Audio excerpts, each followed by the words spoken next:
Chapter 4 of Stories of Old Greece and Rome by Emilie Kipp Baker. This recording is in the public domain.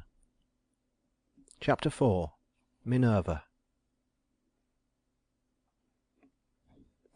Although the brown-winged spirits of evil were kept busy flying up and down the earth, their mischief-making never reached those immortal ones who dwelt above the cloud-wrapped summit of Olympus. It was, therefore, a most unheard-of happening when the father of the gods complained one day of a terrible pain in his head.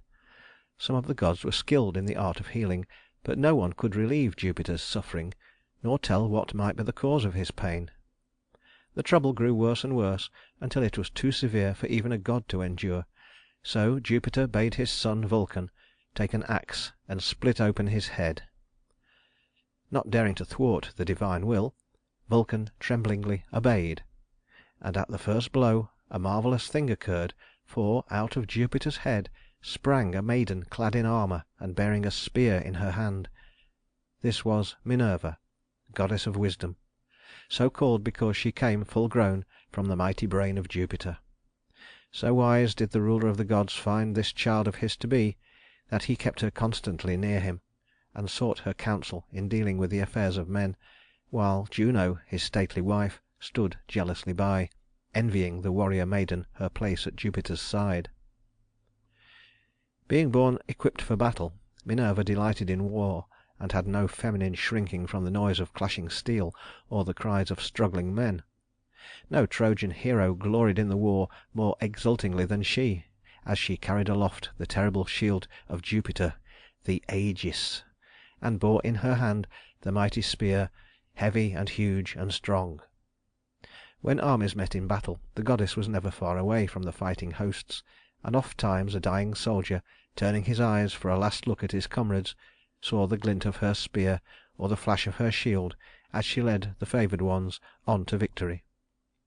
But the azure-eyed Minerva was not always on the battlefield, for in spite of her warlike appearance she had many very feminine tastes, and among them was a love of weaving. Often would white-armed Juno taunt Minerva with her unwomanly fondness for warfare, but when the goddess took up her weaving, even jealous Juno could not withhold her praise, for the hand that could wield a spear like a man had also the delicate touch of a woman. Now there lived on earth a maiden named Arachne, who was very proud of her skill in weaving, and boasted that in the whole length and breadth of the land there was no one equal to her in this art. Whenever people spoke with her, she could talk of nothing else but her work, and if a stranger stopped to rest at the door, she would be sure to show him her weaving, and ask him whether in all his wanderings he had seen anything to surpass it. Soon she grew so conceited that she dared to compare herself with the goddess Minerva, and boasted that her own work was as beautiful as anything that hung in the halls of Olympus. Her friends grew frightened at her rash speech, and begged her not to let her foolish pride go too far, lest some whisper of her boasting should reach Minerva's ears. But Arachne only grew bolder, and said openly that she would not be afraid to challenge the goddess to a contest. These words were overheard by Apollo's raven, who flew quickly back to Olympus to tell what he had seen and heard. Minerva had known for some time of Arachne's boasting, but she had not deigned to notice it. Now, however, when she learned that a mortal maiden had dared to claim superiority to a goddess, she grew very angry and determined to punish such presumption. So she cast off her glittering armor and laid aside her long spear, and went down to earth in the disguise of an old woman. She found Arachne seated on the doorstep weaving, and as she stopped to admire the girl's work, even Minerva was forced to admit that the weaving was beautifully done. Soon Arachne began to boast proudly of her skill, and told the pretended old woman that she hoped some day to challenge the goddess Minerva to a contest. The listener seemed shocked at these daring words, and begged the maiden to be more humble and not to presume too far; but Arachne only tossed her head and laughed, saying that she wished the goddess would hear her and accept the challenge. At these bold words Minerva's anger broke out, and throwing off her disguise, she commanded the astonished girl to fetch 2 looms and set them up in the doorway. Then she bade Arachne make good her boast. For hours they worked in silence, each weaving with practiced fingers an exquisite design in the tapestry, and neither one turning her head to watch her rival's progress. When the last thread was tied and the work finished, Arachne looked anxiously at the goddess's loom, and one glance was sufficient to assure her of her own failure. Never in all her life had she seen work so faultlessly done, and the beauty of it was like that of visions in a dream. Humiliated at her defeat, and too proud to endure the taunts that she felt awaited her from those who had heard her boast, the unhappy maiden tried to hang herself. But Minerva would not let the world so easily forget how a mortal had dared to challenge a goddess. So when she saw Arachne's body hanging by a rope, she quickly changed her into a spider, and bade her spin and spin as long as she lived. Thus, when strangers came from all the country round to see the maiden whose skill in weaving had been noised far and wide, there she hung, an ugly black spider, in the midst of her dusty web, a warning to all mortals who presume. Many, many years had passed since Epimetheus and Pandora wandered in the gardens of the earth, and many, many generations of men had come and gone since the day when Deucalion and Pyrrha looked down from Mount Parnassus upon an unpeopled land. Cities had been built, with marble palaces and costly temples. Towns had sprung up on river banks and by the sea. Everywhere man was making for himself a home, and journeying into strange and distant lands. The gods, seated in the council hall of Jupiter, watched the changes taking place upon the earth, and as each new city was built, and the flames of its altar fires rose up toward the white clouds around Olympus, they smiled upon the work of man's hand and made it prosper. Nowhere was the worship of the gods forgotten, but in each undertaking the protection of some deity was sought and a sacrifice offered that success might be assured. Scattered throughout the land, in town or by the wayside, were shrines where the farmer laid his offering of doves in return for a rich harvest, or a soldier hung some trophy of victory upon his safe return from the war, or a sailor, starting on some uncertain voyage, burned spices and incense that the gods might grant favoring winds to all those who go down to the sea in ships.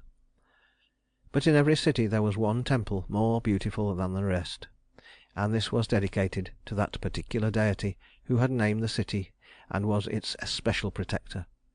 And as city after city was built throughout the fair land of Greece, each of the gods wished to have the naming of it, that he might thereby receive added worship and honor. There was much jealousy among them on this score, and they watched eagerly each thriving inland town or seaport, knowing that in a few years it would become a great city, building costly temples and erecting statues to the god whom it delighted to honor. So once, when a certain town on the coast of Greece began to grow into a large and prosperous city, there was much dispute in the council hall of Jupiter as to who should have the privilege of naming it. Perhaps the gods were looking far into the future and saw what this city was destined to become.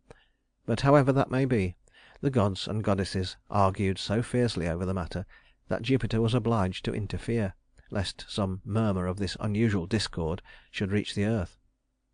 Then one by one the various contestants withdrew, until only Neptune and Minerva were left to dispute over their respective rights to the naming of the city. There being no ground for either's claim, Jupiter at length decided to give the much coveted honor to whichever of these two should present the most useful gift to the people of the city. Neptune then struck the ground with his trident, and where the earth opened there sprang out a horse with snow-white mane and arching neck and a splendid body on which a king might be proud to ride. The gods and goddesses who had assembled to witness the contest were delighted with Neptune's gift, and waited impatiently to see what better thing Minerva would be able to offer. Surprise, amusement, and contempt were written on the faces of the spectators when the goddess stepped forward, holding in her hand an olive branch. But Jupiter, wisest of them all, did not smile, for he was listening while Minerva told of the great value her gift would have for the people of the new city.